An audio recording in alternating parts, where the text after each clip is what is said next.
Four siblings sit on a wooden bench at a sleepy country railway station surrounded by luggage. The holidays are officially over, and the Pevensey children are quietly bracing for the separate boarding school trains that will soon take them away. Suddenly, Lucy cries out. A sharp tug hits them all, a violent and relentless pulling sensation that drags them entirely out of the physical world. The station and the trunks vanish. The children find themselves standing in a dense thicket that opens out onto a dazzling blue sea and a quiet sandy beach. They eventually discover ancient ruins nearby and realize they belong to Caer Paravel, the castle they ruled from in the past. While only 1 year has passed in England, centuries have gone by here, leaving their former home a crumbling, unrecognizable shell.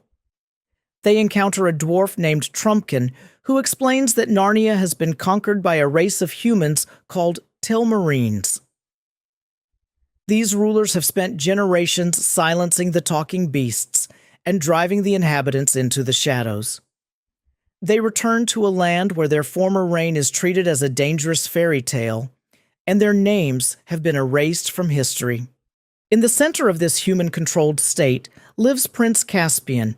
He is a Telmarine, but he is fascinated by whispered stories of the old days, an interest his uncle, King Miraz, violently suppresses. Miraz dismisses Caspian's nurse and replaces her with a tutor named Dr. Cornelius.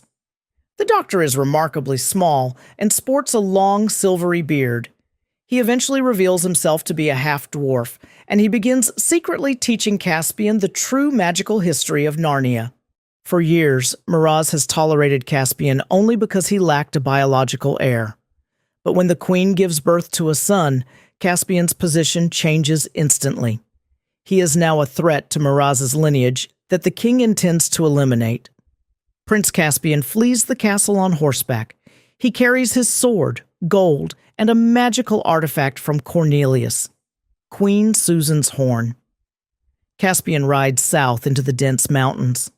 After a fall leaves him unconscious, he wakes in a cave surrounded by the very creatures his people tried to destroy. A badger named Truffle Hunter and two dwarves, Nick-a-Brick and Trumpkin. Caspian is a Telmarinian heir, yet he is the only figure capable of connecting the human conquerors with the magical outcasts to challenge Miraz's control. Deep in the southern wilds, the old Narnians have survived by staying out of sight. Truffle Hunter remains steadfastly loyal to the ancient ways, while dwarves like Nick-a-Brick have grown bitter and hardened by years of living in hiding. There is a secret gathering at Dancing Lawn, where Caspian organizes scattered species into a formal resistance. Truffle Hunter the Badger sits in the foreground alongside the dwarves. The rebellion also includes Reepicheep, a martial mouse offering his peoples resources. Despite their courage, Caspian's forces are a ragtag militia. They are preparing to face Miraz's professional Telmarinian military, a human force encased in heavy mail and equipped for large-scale warfare. Outnumbered and trapped at an ancient mound called Aslan's How, the rebels reach a point of desperation. Caspian decides he must blow the magic horn to summon help from the past. That single blast connects the two separate realities. The horn acts as a dimensional distress signal, reaching across time and space to catch the Pevensey siblings at the railway station and pull them back into Narnia's timeline. The restoration of the kingdom requires this fusion, the physical return of Narnia's ancient monarchs to lead the current rebellion. When Caspian finally meets High King Peter, there is no conflict over leadership. Caspian defers to Peter's authority, and the High King immediately takes command of the military strategy. Here, the Telmarine lords Sopespian and Glozell observe the Pevenseys from a distance. Clad in heavy armor and feathered helmets, they assess the High King, recognizing him as a warrior more imposing than Miraz. The true resolution, however, arrives with Aslan. The lion's return marks the ultimate awakening of the land's magic, his presence dwarfing the steel and formations of the Telmarine army.